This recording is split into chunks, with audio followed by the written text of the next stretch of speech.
Así inicia Es Noticia, Noticia en Profundidad. Qué placer acompañarles. Soy Tatiana Pérez y les saludo desde nuestra sede central en Caracas, en Venezuela. A partir de este momento, en la próxima hora, tenemos 3 temas que son noticia. Aquí están, primero en titulares. En Noticia Ecuador, la Comisión Interamericana de Derechos Humanos condenó la nueva masacre ocurrida en una cárcel del país, en donde fueron asesinadas 20 personas. Dentro de la nación crecen las voces que exigen respuestas para que los centros penitenciarios no se conviertan en una condena de muerte. Vamos a analizarlo. En Noticia Uruguay, en un 11% aumentó la pobreza en el segundo semestre de 2021 en este país. Según un estudio oficial, las mujeres y los niños son los más afectados. Es un panorama muy distinto al que recibió Luis Lacalle Pou en 2020. Profundizamos en estas cifras. En Noticia Yemen, se rompe una tregua que prometía un poco de calma para una nación destruida. El movimiento Houthi sigue enfrentado a la coalición internacional que encabeza Arabia Saudí con todo el arsenal de Occidente a su disposición. 7 años de guerra han provocado la peor tragedia humanitaria del planeta, con 13 millones de personas sin comida. Un asunto que analizamos en el Noticia Casi Comienza. Bienvenidos, bienvenidas.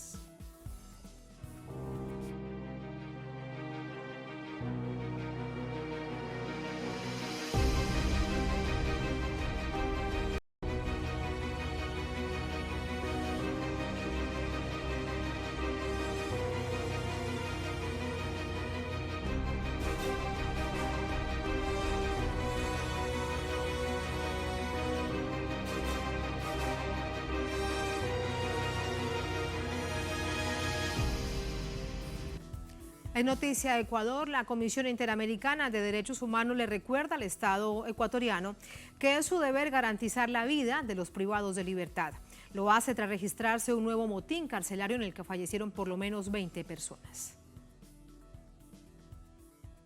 La CIDH condenó los hechos de violencia suscitados el pasado domingo en la madrugada en la cárcel de Turi, en la sureña ciudad de Cuenca. Recordó el deber del Estado de garantizar la vida y seguridad de las personas privadas de libertad. La situación se habría generado por un enfrentamiento entre pandillas y hubo intentos de fuga. El ministro del Interior, Patricio Carrillo, precisó que entre los fallecidos encontraron 5 cuerpos mutilados, 6 ahorcados y 1 envenenado. Las autoridades policiales aseguran que ya recuperaron el control del recinto y reforzaron el resguardo en otras cárceles. Como indicamos ya el día de ayer, está totalmente en control de Policía Nacional y Fuerzas Armadas, la Fuerza Pública. Tiene el compromiso de seguir haciendo el trabajo, tomando en cuenta de que estamos haciendo las verificaciones, como se indicó, celda por celda, pabellón por pabellón, con la intención de localizar las armas que se encuentran en el interior del centro de rehabilitación, con la finalidad de que no existan este tipo de agresiones como se ha visto y se había iniciado el día domingo. En un informe el mes pasado, la CIDH reportó que el sistema carcelario ecuatoriano está debilitado por el abandono del Estado y la ausencia de una política integral, así como las malas condiciones de reclusión. Según el presidente Guillermo Lasso, el Servicio Nacional de Atención Integral a Personas Adultas Privadas de la Libertad atraviesa un proceso de fortalecimiento institucional. Señala que su gobierno trabaja en eliminar el hacinamiento, tener más guías penitenciarios y lograr una verdadera rehabilitación social basada en derechos humanos. Este episodio en la cárcel de Turi se suma a una serie de motines en los que fallecieron alrededor de 326 personas privadas de libertad el año pasado y mantiene sobre la mesa el debate sobre la crisis en el sistema penitenciario y la falta de control por parte del Estado ecuatoriano. Vamos hasta Quito, la capital ecuatoriana, con nuestro corresponsal Orlando Pérez para conocer más detalles de esta situación y de otras más. Orlando, muy buenas noches, que se han registrado la tarde de hoy en otras cárceles del país. Quiero preguntarte de todo este panorama, ¿cómo te va? Hola Tatiana, qué gusto volverte a ver y también un saludo a la audiencia de Telesur en América Latina. Sí, efectivamente en la tarde de hoy Desde las 11 de la mañana, alrededor de esas horas, se reportaron algunas denuncias y alarmas en las poblaciones cercanas a las penitenciarías de Machala, Santo Domingo de los Colorados o de los Áchilas, como se las conoce ahora, la ciudad de Esmeraldas y también en Cotopaxi, en la Tacunga. En esas cárceles se amotinaron los presos, no se conoce a cabalidad cuáles son los motivos que llevaron a eso. Se difundió información de que habían sido retenidos más de una docena de guías penitenciarios, pero después se desmintió aquella información. Hace pocas horas, prácticamente hace una hora, el Servicio Nacional de Atención Integral a las Personas Adultas Privadas de Libertad informó que se mantienen activados todos los protocolos de seguridad y que también se ejecutan monitoreos constantes para dar seguimiento a la situación de los centros de privación de libertad. Y estos dos verbos son muy importantes, Tatiana, porque esto es el tema permanente de hace más de un año para acá, porque se dice, se ejecutan monitoreos constantes y parecería que mientras ocurren los monitoreos, también se producen los motines. Y también la otra situación es que se plantea que se da seguimiento a la situación, pero el seguimiento parecería que es solo eso, seguir.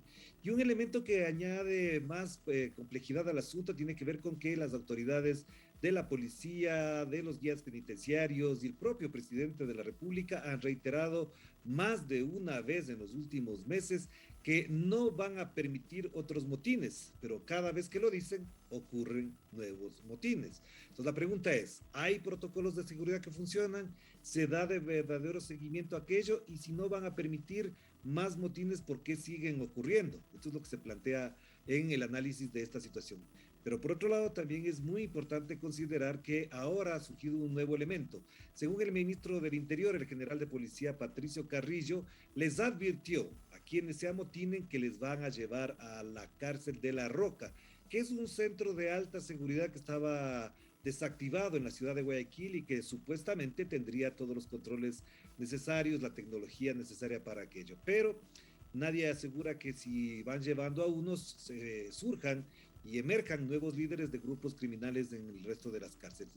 Y para finalizar, una cosa que es muy importante considerar, Tatiana, y la audiencia de Telesur lo tiene que tener presente, es que el presidente de la República, desde el mismo momento en que empezó la campaña electoral, efectivamente advirtió que él tomaría medidas contundentes para restablecer el orden dentro de las cárceles, pero también ha dicho en variadas ocasiones que contará con el apoyo de Estados Unidos, de Gran Bretaña, de España, de Israel y de Colombia para controlar esta situación y mejorar la situación de las cárceles. Pero de casi un año para acá no hemos visto que ha mejorado, algo ha bajado el número de muertes, pero la situación en realidad sigue siendo incierta, insegura y dramática para los familiares que cada vez que escuchan una alarma de esta naturaleza corren a las inmediaciones de las cárceles a ver si sus familiares siguen vivos, Tatiana.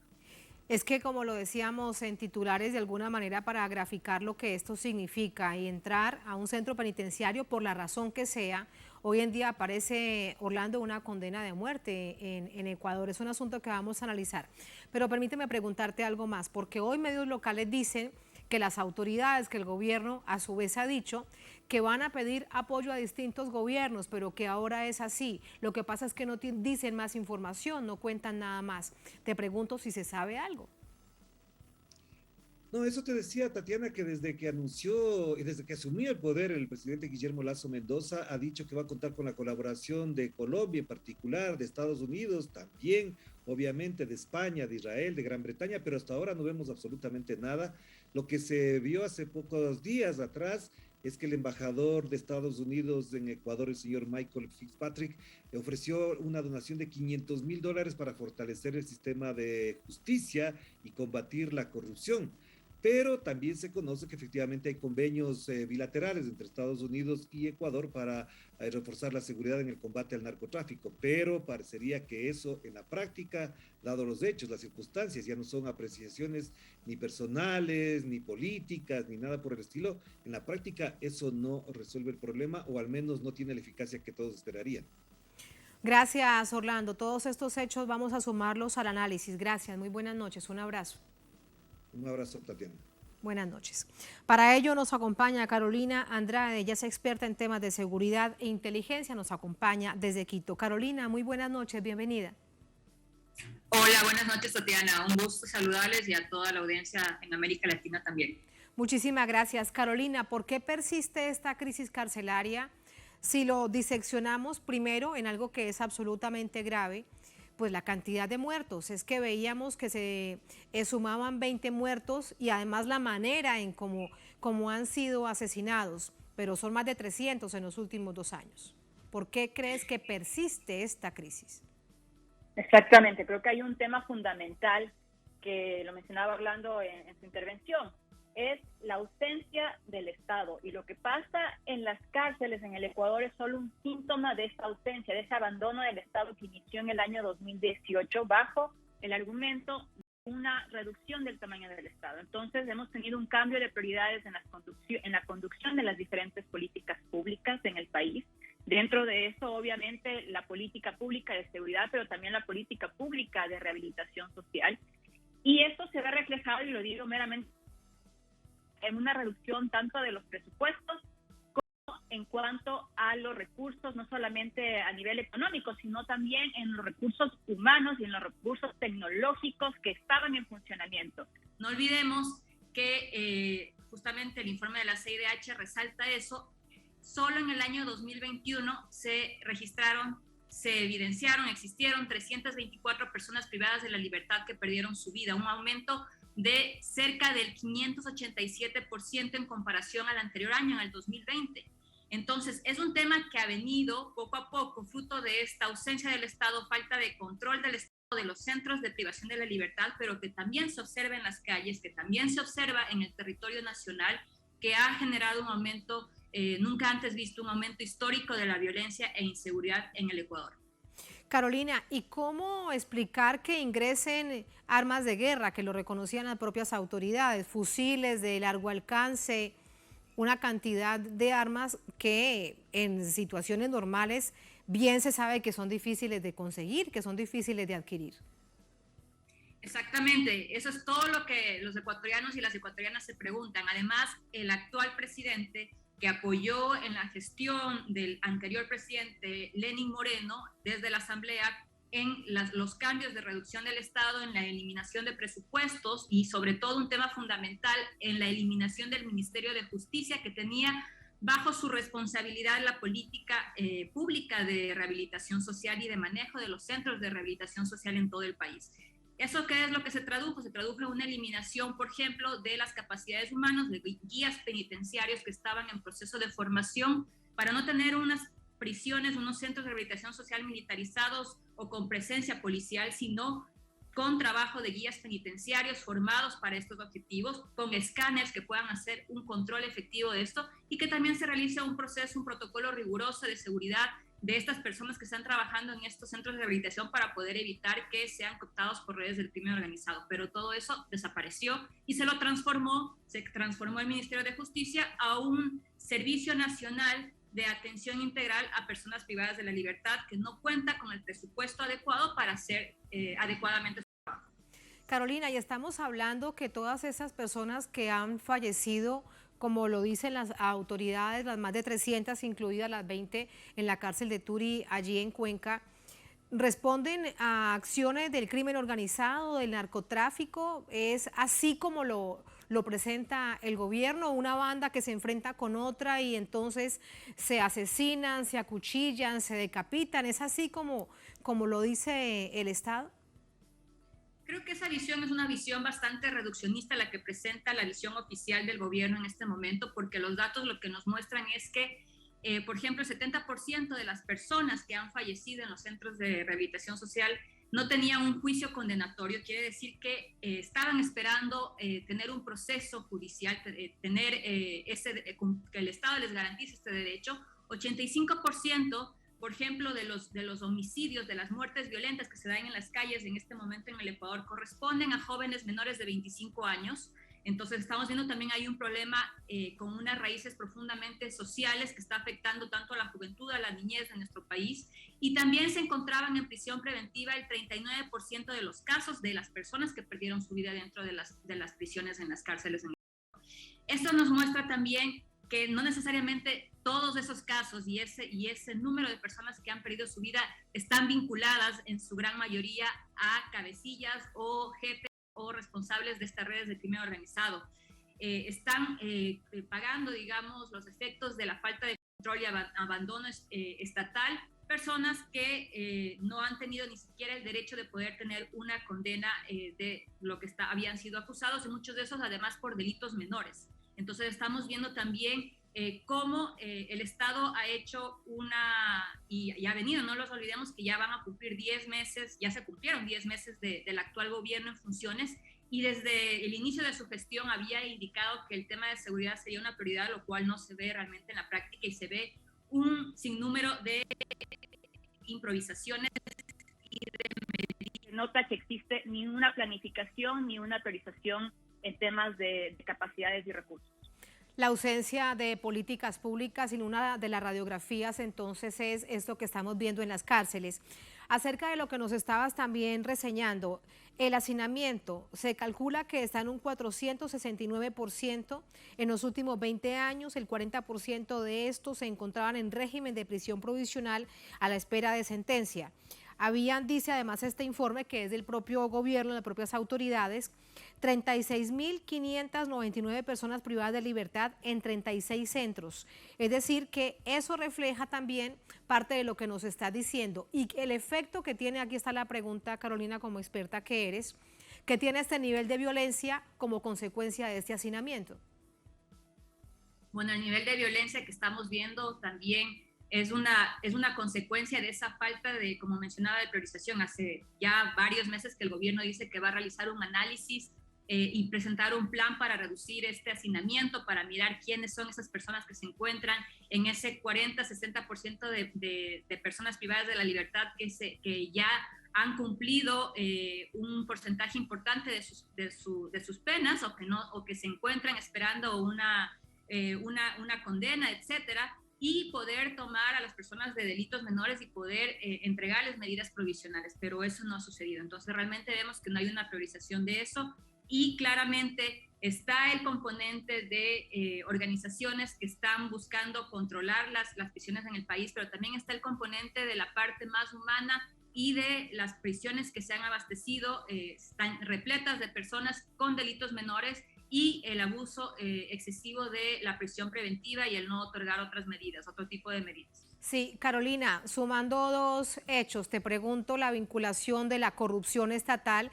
con respecto al control del crimen organizado que está en su poder, si es una manera de comprender también este nivel de violencia y las razones además de cómo ingresan este tipo de armas largas, de armas de guerra que deberían ser de uso privativo de las fuerzas militares de un país. ¿Qué vinculación existe entre esta situación y la corrupción estatal?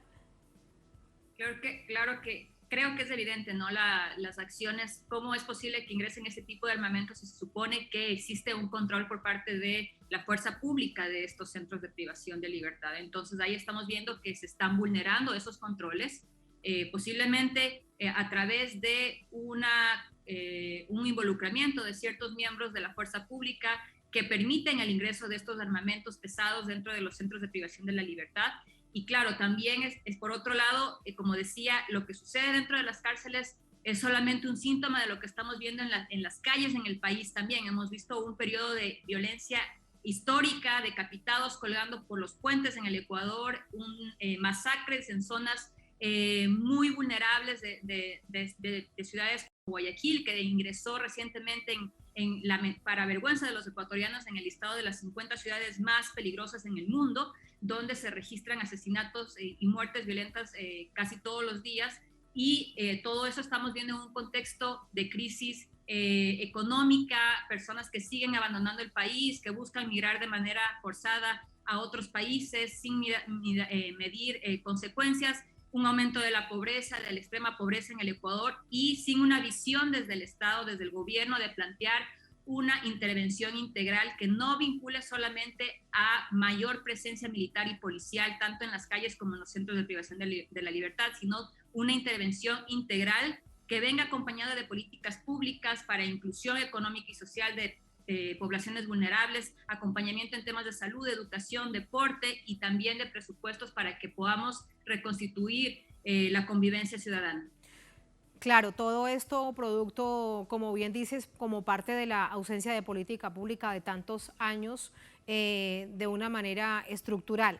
Dice el gobierno del presidente Guillermo Lasso que van a pedir ayuda a distintos gobiernos, a la llamada comunidad internacional, y al mismo tiempo un punto del que hablas, más policías y más militares a las cárceles y más guardias penitenciarios, y a todo esto que la construcción de una nueva cárcel. ¿Cuál de estas probabilidades, cuál de estas razones que presenta el gobierno para tratar de atender una crisis podrá realmente ayudar a resolver la situación, Carolina? Bueno, lo que estamos viendo es un gobierno que retoma medidas que ya estaban funcionando. Acaban nuevamente de volver al esquema anterior entre un Ministerio del Interior y una Secretaría de la Política que fue desmantelado en el 2018 por una política que no era una política técnica del expresidente Moreno, simplemente una política de odio por desmantelar y destruir una institucionalidad que ya estaba funcionando con presupuesto y con prioridades y planes claros. Entonces estamos viendo lo mismo desde la parte de lo que es la rehabilitación social en el Ecuador. Debería volverse nuevamente un Ministerio de Justicia donde se pueda tener recursos acordes a eso. Y claro, también se habla mucho del tema de cooperación internacional. Ya se ha fortalecido el tema de cooperación en diferentes ámbitos del sector de seguridad y defensa, pero ojo, que no quiere decir que Ecuador no tenía mecanismos de cooperación internacional anteriormente. Se mantuvieron esos mecanismos de cooperación con una visión de manera soberana hacia el Estado ecuatoriano, de poder identificar puntos de acuerdo común, de intereses comunes entre los países cooperantes. El Ecuador nunca se aisló en ese sentido, y no olvidemos que en el 2018 el gobierno de Moreno hasta llegó a ceder espacio de las Islas Galápagos a países extranjeros para que realicen monitoreos, para supuestamente hacer controles del espacio marítimo. Entonces, estamos viendo que ahora lo que se critica, que existía una cooperación, pero en un acuerdo entre iguales, ahora lo que estamos viendo es que a pesar de que se insiste en fortalecer la cooperación internacional, esta no está siendo efectiva en los esfuerzos para poder recuperar la seguridad y disminuir la violencia en el Ecuador. Y claro, ahí se presentan varias dudas. ¿Cuál va a ser esa cooperación técnica? Lo único que se conoce a partir del informe de la CIDH es que la cooperación técnica vendría con el Sistema Interamericano de Derechos Humanos y con ciertos actores. La presencia que ya se ha observado de países como Colombia, como Estados Unidos, etcétera, que reforzarían su presencia en el Ecuador. Pero creo que primero lo que se necesita es fortalecer, como decía, la visión del Estado ecuatoriano y una visión y una presencia, una recuperación y una intervención integral de la presencia del Estado en el territorio ecuatoriano. Porque mientras tanto, Carolina, con esto la quiero despedir, van a mantenerse pues esta misma radiografía, seguirá registrándose lamentablemente las masacres dentro de los centros penitenciarios y el aumento de la violencia en las principales ciudades del país. En este panorama, en la conclusión que vemos entonces que esto se va a mantener así, lamentablemente. Sí, no vemos una acción concertada y clara. No existe un liderazgo en este momento dentro del gobierno. Entonces, como mencionaba, solamente acciones reactivas que demuestran mucha improvisación, y que hasta se ha llegado al punto de vincular los hechos de violencia con temas de desestabilización interna, con el discurso de desestabilización interna, de enemigo interno, y vincularlo desde el propio ministro del Interior a que se trataría de un tema de interés político, tratando de desviar la atención de la opinión pública. Pero las encuestas son claras, el gobierno viene perdiendo mucho apoyo, y también la seguridad se ha convertido en una de las principales preocupaciones de los ecuatorianos. Entonces, mientras el gobierno no tome una posición técnica y aborde de manera seria este desafío que en este momento enfrenta el Ecuador, pues esos números y esa aceptación continuarán a verse afectados y, como mencionaba, no se observan síntomas ni señales de que se esté tomando de manera seria este tema. Muchísimas gracias por el análisis, Carolina. Buenas noches. Muchas gracias a ustedes. Un saludo a todos. Muchas gracias. Buenas noches. Así vamos a la primera pausa en esta emisión de Es Noticia. Al volver en Noticia Uruguay, en un 11% aumentó la pobreza en el segundo semestre de 2021 en este país. Según un estudio oficial, Las mujeres y los niños son los más afectados. Es un panorama muy distinto al que recibió Luis Lacalle Pou en 2020. ¿Qué es lo que está pasando? Vamos a analizarlo al volver en Es Noticia.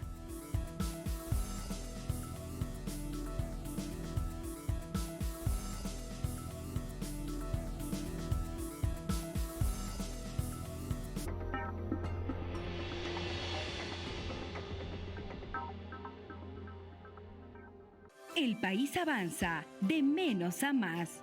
Desde que Bolivia retomó el modelo económico, social, comunitario, productivo, devolvimos la estabilidad económica al país. La inversión pública y la demanda interna fueron los motores de nuestro crecimiento. Crecimos a todo gas. Así nos alimentamos, así construimos, apoyados en buenos cimientos. Por eso, el primer año de gobierno, nuestro Producto Interno Bruto creció en 6.1%, superando todas las expectativas internacionales. Porque tenemos una economía tuya, mía, nuestra, hecha por bolivianos para los bolivianos.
En Noticia Uruguay, el último reporte del Instituto Nacional de Estadísticas confirma que aumentó la pobreza en el segundo semestre de 2021.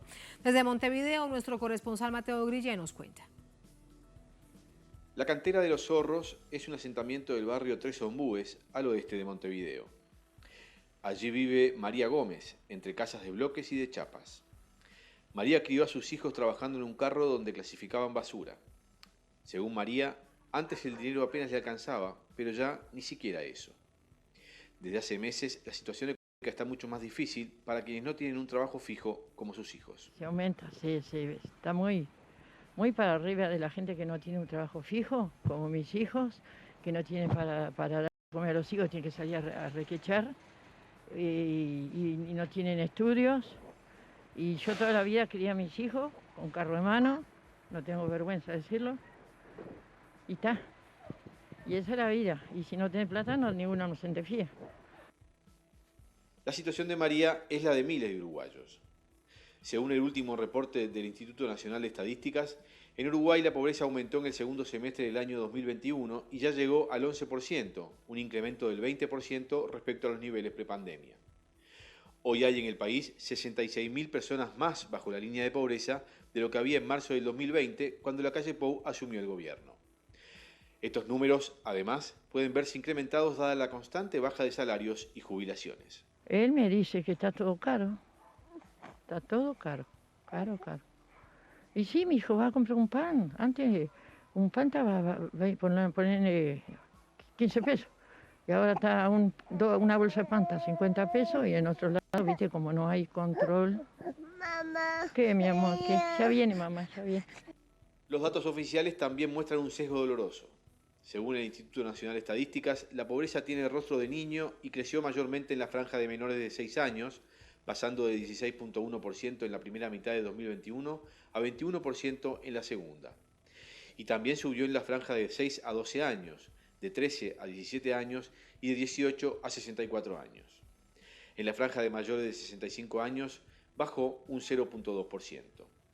La población está sintiendo fuertemente el incremento en los precios de los alimentos. El incremento de los precios de los boliches, especialmente esta gente que compra menudeo, va a comprar 100 gramos de azúcar, lo que fuera, o yerba, lo que fuera, la leche, el pan, que es una cosa habitual para el día a día, lo está sintiendo, y más esta gente que vive de la diaria, a veces de los 1.200 que reciben de parte del gobierno, y lo que salen a juntar a requechar para poder subsistir. La pobreza tiene rostro de niño, pero también tiene rostro de mujer. Los últimos datos señalan que en Uruguay la pobreza varía de acuerdo al sexo del jefe de hogar, afectando en mayor medida a los hogares con jefatura femenina. En este sentido, la pobreza en los hogares con jefatura femenina, que fue de 8.5% en la primera mitad del año pasado, aumentó y hoy se ubica en 9.5%. A pesar que el PBI del país rebotó y creció 4.5% en 2021, los beneficios claramente no fueron para todos igual. Mateo Grille, Telesur, Montevideo, Uruguay. Allí están los resultados de este informe oficial, informe del Gobierno Nacional. Para ello vamos a analizarlo con Daniel Olesker, magíster en Economía, senador de la República por el Frente Amplio, exministro de Salud Pública, exministro de Desarrollo Social, nos acompaña desde Montevideo. Senador, bienvenido, muy buenas noches. Muy buenas noches y muchas gracias por la invitación. Muchas gracias a usted. Senador, permítame primero, antes de entrar a las cifras y a los números duros de este informe del Instituto Nacional de Estadística, es una reflexión porque llama profundamente ver este Uruguay del que en América Latina tampoco conocemos, este Uruguay tan vulnerable, con tal nivel de pobreza, con los niños y con las mujeres más afectados por este incremento. Bueno, es verdad que Uruguay presentó en general una situación bastante atípica en América Latina, pero sin embargo ya en los años 90 y la conocida en Uruguay crisis del año 2002 impactó y la pobreza llegó al 40% y en los menores a 65%. Luego vinieron 15 años de gobierno del Frente Amplio, donde la pobreza bajó de 40 a 8.8%, o sea, fue una rebaja muy relevante, digamos, para 15 años, y la de los menores de los menores de 6 años bajó de 64 a 17% aproximadamente, o sea, Uruguay ya se empezó en los 90 a parecer al resto de América Latina en estos términos. Las políticas frente amplistas lograron una baja muy significativa de la pobreza y, como bien dice el informe de Mateo Grille, el que conozco y siempre es tan preciso en la información, cómo presenta la información, efectivamente en estos 2 años de gobierno de Luis Lacalle Pou, la pobreza aumentó.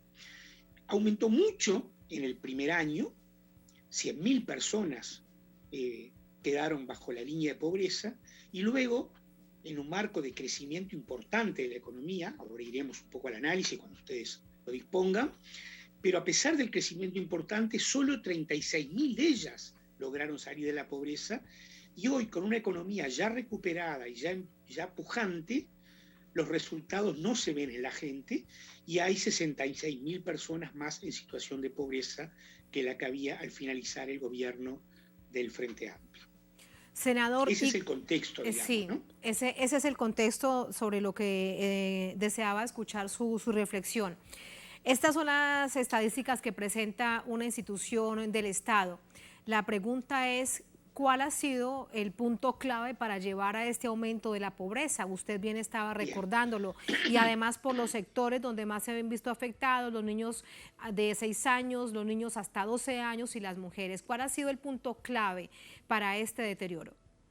Muy buena esta pregunta porque de alguna manera yo creo que se enmarca en lo que uno llamaría la dialéctica de la economía política, digamos, ¿no?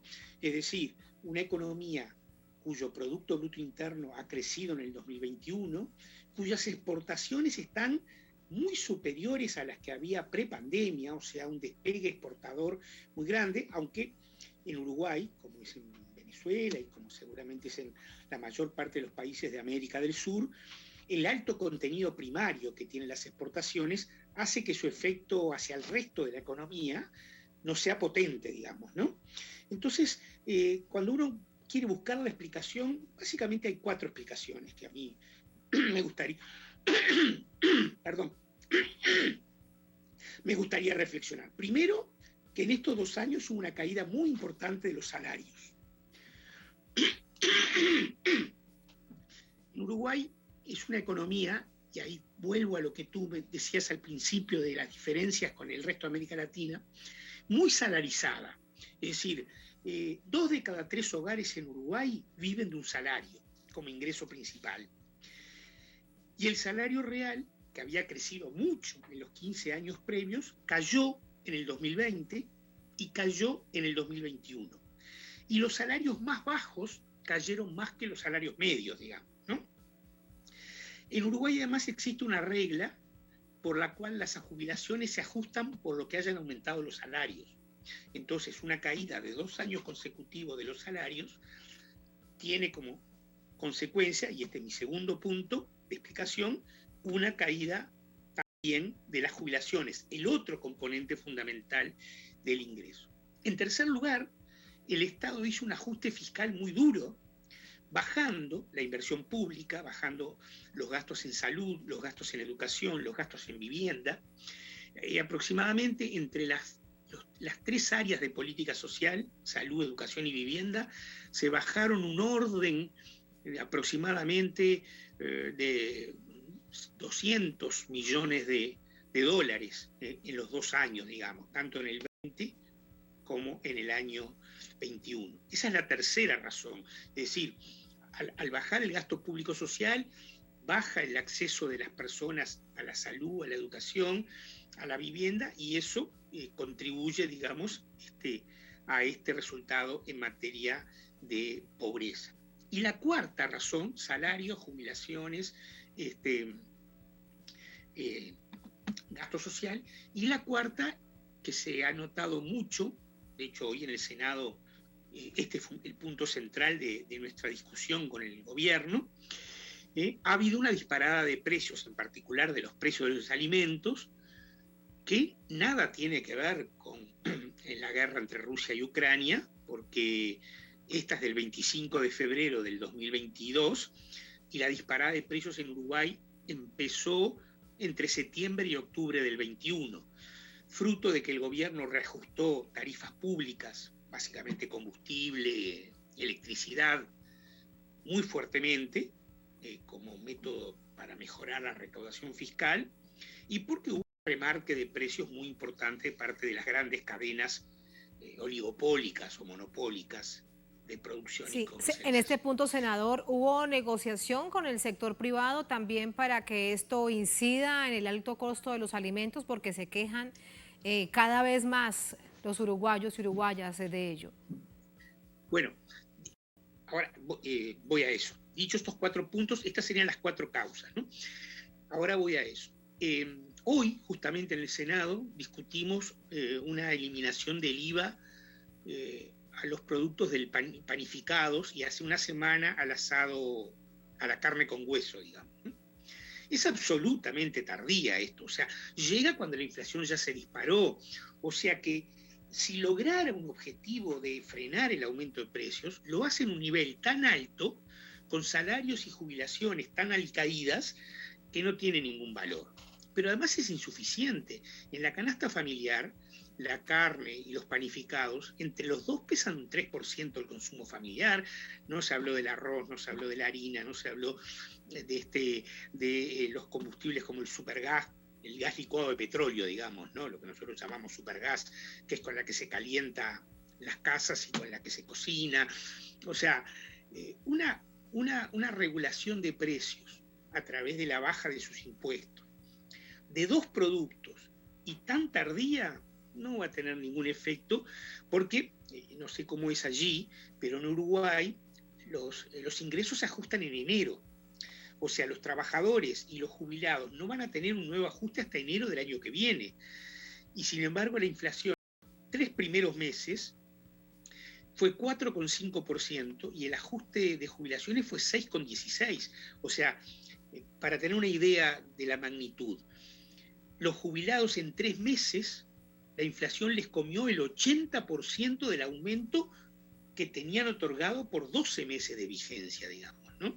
Entonces, hay una situación claramente de deterioro. Y así tendrán, senador, que pasar todo el año entonces, porque el incremento próximo será enero del año 2023. Claro, sí, así tendrán que pasar. Nosotros hemos reclamado, y seguramente el movimiento sindical también lo reclamará, que en julio haya un ajuste a cuenta del próximo ajuste anual, porque no resiste la gente esta. Y además toca a toda la población, las personas a las que entrevistaba el corresponsal, está muy mal económicamente y obviamente esta disparada de precios les afecta muy fuertemente, pero también le afecta a los asalariados formales, a un cajero de supermercado, a un docente de la educación pública, a un obrero matricero de la metalúrgica o a un albañil de la construcción, porque todos ellos recibieron en estos 2 años de gobierno aumentos salariales de más o menos 12%, y la inflación anda cerca de 20%, y la inflación de algunos alimentos en 30-35%. Entonces hay un problema serio de deterioro de las condiciones de vida, y eso explica en buena parte la caída por debajo de la línea de pobreza de hogares, bueno, obviamente hogares cuentapropistas que hacen la changa, como decía la persona entrevistada, pero también hogares asalariados que viven de un salario formal, pero ese salario cada vez vale menos. Que no les alcanza. A todo este panorama que bien usted nos explica, senador, ¿de qué manera suma la ley de urgente consideración, que fue la bandera de la campaña del presidente Luis Lacalle Pou? El referendo de hace muy pocos días, por muy escasa diferencia, gana el no, es decir, que se aplican los más de 400 artículos de la ley de urgente consideración, y el presidente reitera que eso es lo mejor que le puede pasar al país. Bueno, ahí me gustaría hacer 2 reflexiones. Una, cómo impacta en lo que venimos hablando, que es lo más económico del deterioro de la vida, la ley de urgente consideración. Y un segundo aspecto más general sobre la ley de urgente consideración. Desde el punto de vista económico, impacta y mucho. La ley de urgente consideración, dentro de los artículos que junto al movimiento obrero, junto al movimiento cooperativo, junto al intersocial feminista propusimos derogar, estaba un artículo que fijaba una regla fiscal que ponía límites al gasto público. De hecho, la caída del gasto público en el 20 y en el 21, sobre todo en el 21, ya con la LUC, con la ley de urgente consideración aprobada, tuvo que ver con las restricciones que al gasto le impuso esta regla fiscal. Y por lo tanto, durante los 3 años que nos quedan de año presupuestal, ¿no? Todo lo que queda del 22, 23 y 24, la regla fiscal va a seguir operando como una restricción al gasto. Pero también incide de la LUC la nueva forma de fijar el precio de los combustibles, que ahora pasa a ser mensual, y cuyos aumentos han estado muy por encima de los niveles de ajustes de salarios y jubilaciones. Y también influye, porque la ley de urgente consideración incluía, el Frente Amplio en el 2015 propuso la obligatoriedad de que los salarios deban pagarse por medios electrónicos, es decir, a través de mecanismos de cuentas de débito en los bancos, ¿no? Eso tenía varios objetivos, algunos de seguridad, por el manejo del dinero, pero otro sobre todo de formalizar el trabajo, es decir, porque obligaba al empleador a pagar el sueldo laudo, o sea, lo que se laudaba en la negociación colectiva, pero obligaba a pagarlo entero, porque eso quedaba registrado en un débito electrónico. Bueno, la LUC deroga esa obligatoriedad, dice que el trabajador y el empleador deben ponerse de acuerdo en cómo va a ser la forma de pago, lo cual es un absurdo, ¿no? Cualquier persona sabe que la correlación de fuerzas entre clases, entre un trabajador y un empresario es absolutamente desigual, y los trabajadores van a estar obligados a aceptar la forma de pago incluida en efectivo. Para un trabajador rural, para un trabajador de un pequeño comercio en zonas alejadas, para una trabajadora doméstica, puede significar la informalidad en su trabajo. O sea que por la forma de pago, por la regla fiscal y por el precio de los combustibles, la LUC ya venía afectando, pero que ahora con fuerza seguramente va a afectar más. Pero quiero decir también que la LUC tiene otro componente que es muy importante, que es, nosotros le llamamos en términos un poco, es un lenguaje un poco así tipo campechano, ¿no? Pero que lo que el gobierno está haciendo es ajuste y palo, ¿no? O sea, ajuste, porque está ajustando la economía, reduciendo salarios, reduciendo el gasto público social, y que para ello necesita tener mecanismos de represión y criminalización de la protesta social, porque de lo contrario, este ajuste fiscal y este ajuste de salarios y jubilaciones tiene claramente una movilización social que lo enfrenta. Y la LUC es muy firme en eso. La LUC reglamenta el derecho de huelga, la LUC prohíbe los piquetes, que son, no sé si se dice así allí también, son los mecanismos que tienen los trabajadores para defenderse en la puerta de una fábrica cuando no le pagan un salario, cuando no le reconocen horas. Y de hecho, de alguna manera, la LUC fortalece el poder represivo de la policía, en particular hacia la protesta social, ¿no? Entonces, que además es lo que, que ya, senador, se ha visto, que ya lo hemos visto, ya se ha denunciado, de hecho, con las propias estadísticas de cómo ha incrementado la represión de la policía, denunciándose ya en violaciones de derechos humanos, algunos sectores de la población. Se ha visto. Nosotros presentamos hace muy poquito 54 denuncias que el Instituto de Derechos Humanos presentó su abuso policial. Está claro que eso ya está haciendo. O sea que la LUC yo siempre decía que el modelo económico y social que este gobierno ha emprendido, que yo lo llamo concentrador y desestatizador, o sea, menos Estado y más concentración de riqueza, tenía 3 herramientas para hacer: el presupuesto, la ley de urgente consideración y la política salarial. Y en los 3 van en la misma dirección, se articulan la política salarial, la política presupuestal y la LUC para cumplir esos 2 objetivos: más concentración y menos Estado. Muy complejo escenario, muy bien explicado por usted, senador. Muchas gracias, muy buenas noches.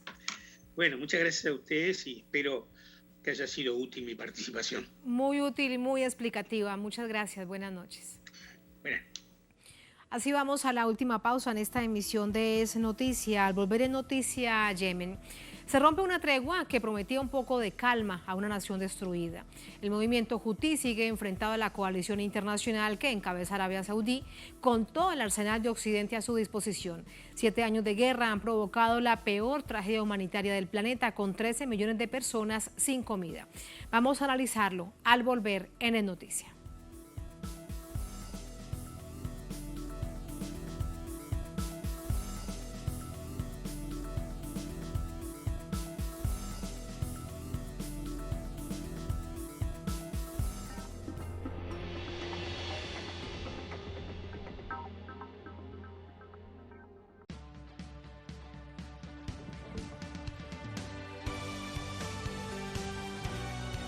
Telesur siempre da más.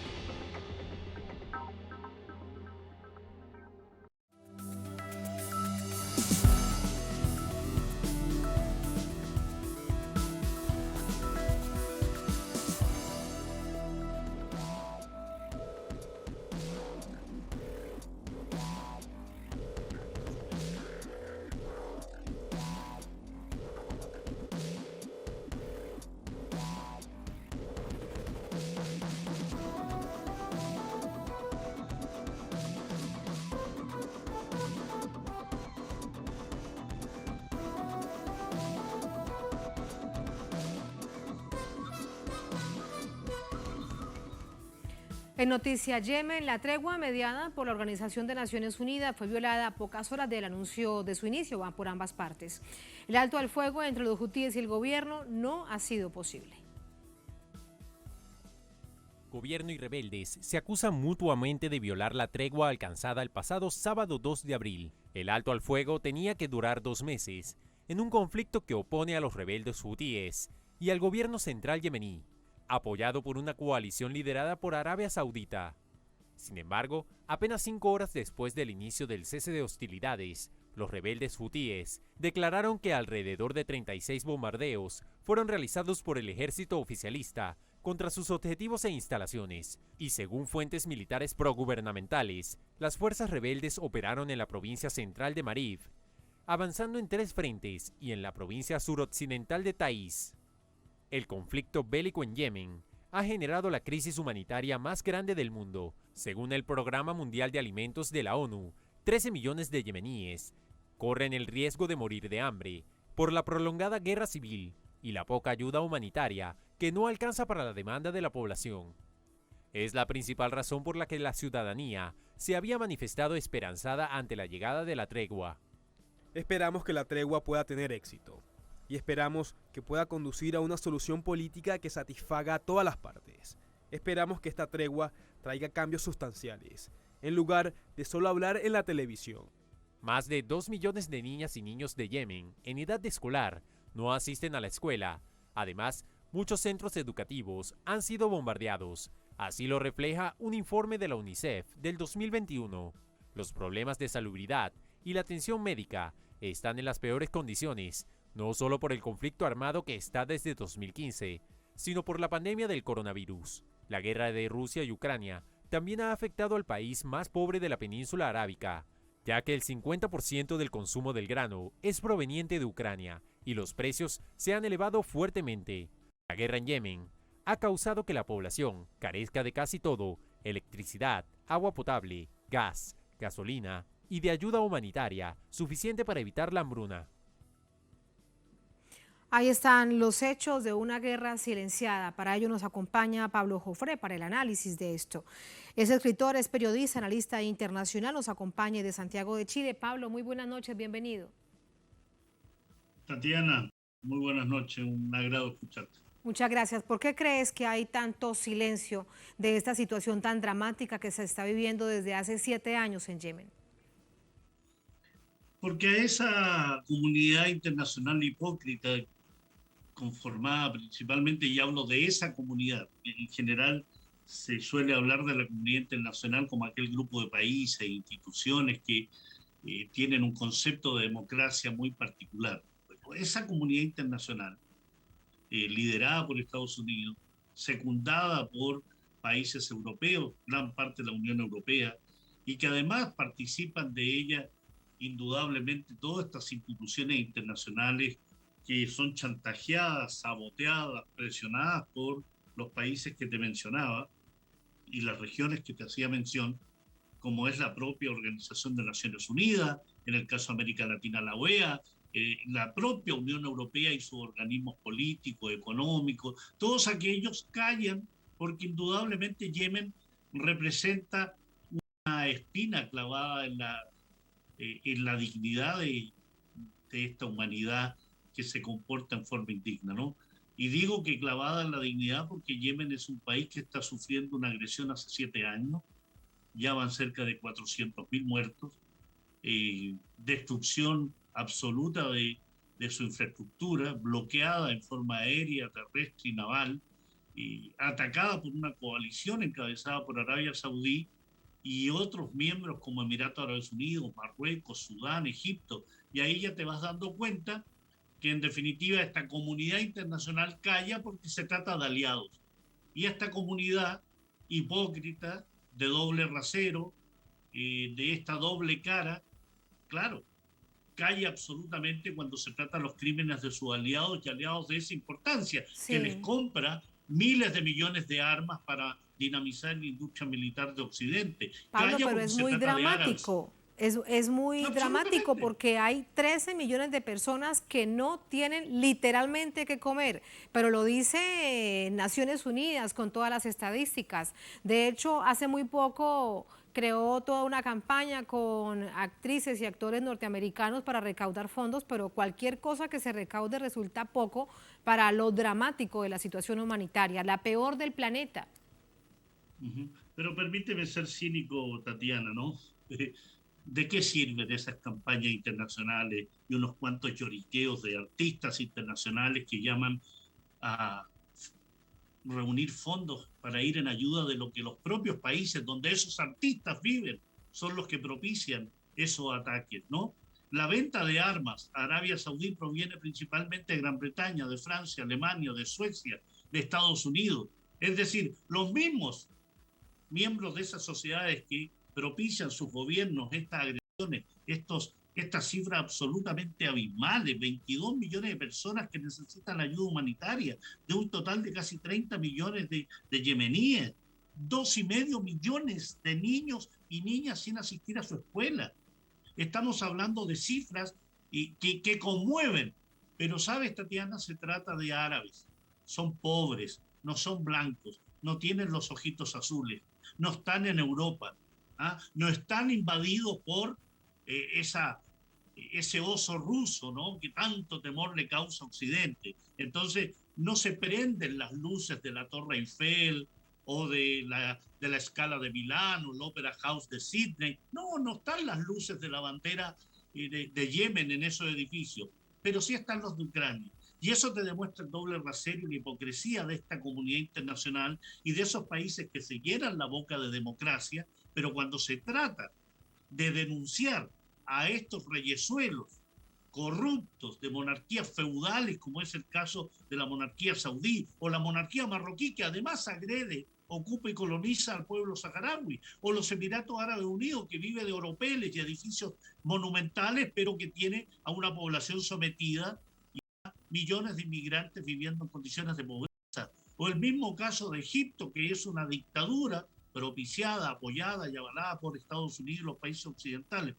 Yemen representa la hipocresía de Occidente, representa la hipocresía de la institución internacional. Te quiero recordar algo, Tatiana.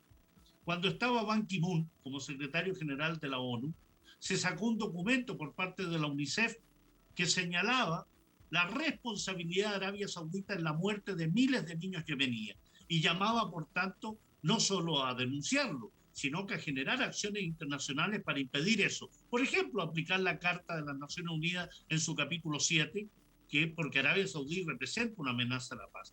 ¿Qué es lo que hizo Arabia Saudí? Amenazó a la ONU de retirar todos los aportes financieros y Estados Unidos a su vez chantajeó a la ONU para retirar ese informe que denunciaba a Arabia Saudí bajo la pena también de quitarle financiamiento. Ban Ki-moon reconoció que una de las mayores vergüenzas que vivió como secretario general fueron dos grandes vergüenzas.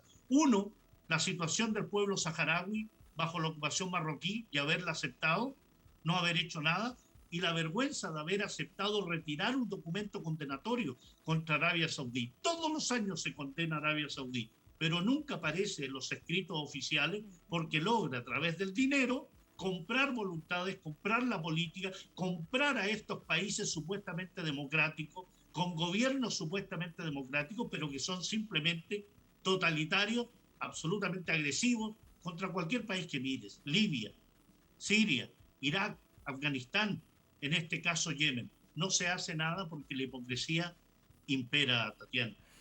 Pablo, y por último, en todo esto, ver tal nivel de sufrimiento de la población yemení, ¿por qué Yemen? ¿Por qué haber comenzado esta guerra en Yemen? Es primero una de las naciones más pobres de esta parte del mundo, de Oriente Medio. Segundo, no es una nación que tenga grandes riquezas en recursos naturales ni de petróleo. Algunos expertos plantean que geográficamente, desde la geopolítica petrolera, es muy importante. Si es esto por allí, para entender por qué Yemen, y han pasado 7 años y no se vislumbra una probabilidad de tranquilidad para este país. Bueno, hay varios elementos. Efectivamente no hay una explotación petrolera, pero sí hay prospecciones petroleras y gasíferas que demuestran la riqueza que subyace bajo el subsuelo yemení. Y eso quiere ser apoderado por Arabia Saudí. Hay un elemento entonces energético, pero hay un elemento geopolítico, hay un elemento geográfico fundamental. Yemen se ubica en una zona de tránsito del 40% del petróleo que circula hacia Europa. Es decir, en la punta de Yemen, en la punta sur occidental, se ubica un estrecho que se llama Bab el Mandeb, que da paso hacia el Mar Rojo. que se comunica o tiene una estrecha relación separada apenas con una lengua de mar del Cuerno africano.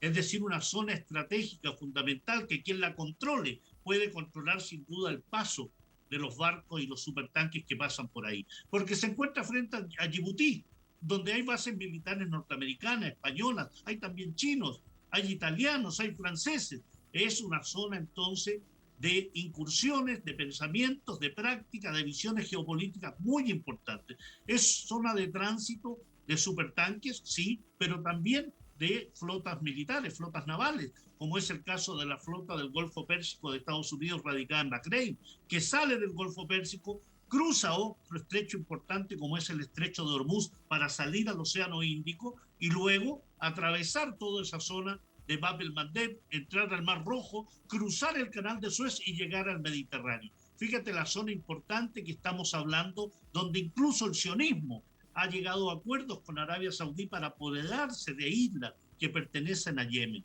Es decir, allí una disputa hegemónica, una disputa en la cual los países occidentales, apoyando a Arabia Saudí y esta a su vez sirviendo como punta de lanza de los intereses hegemónicos occidentales, quiere dominar a la población yemení, quiere dominar su territorio, apoderarse de esos recursos bajo tierra, pero al mismo tiempo dominar las rutas de navegación, que son las más importantes, el estrecho de Malaccas de China hacia el continente asiático más occidental, Bab el-Mandeb, el estrecho de Hormuz, el canal de Panamá. Es decir, estamos hablando de rutas de navegación que permiten visualizar que quien domina esas rutas domina también el tránsito marítimo, económico, energético del planeta. Por ello la importancia de la ruta de la seda china, que pretende tener rutas terrestres y rutas navales.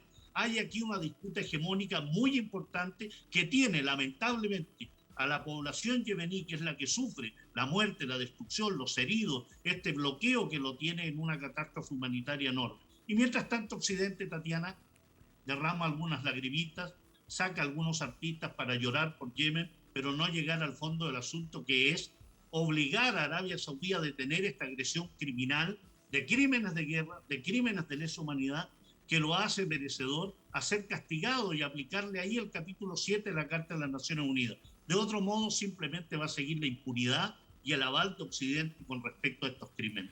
La condena de muerte por vivir en una zona geoestratégica, en un mundo además en donde eso es un asunto que resulta fundamental, el paso de recursos naturales, el paso del petróleo.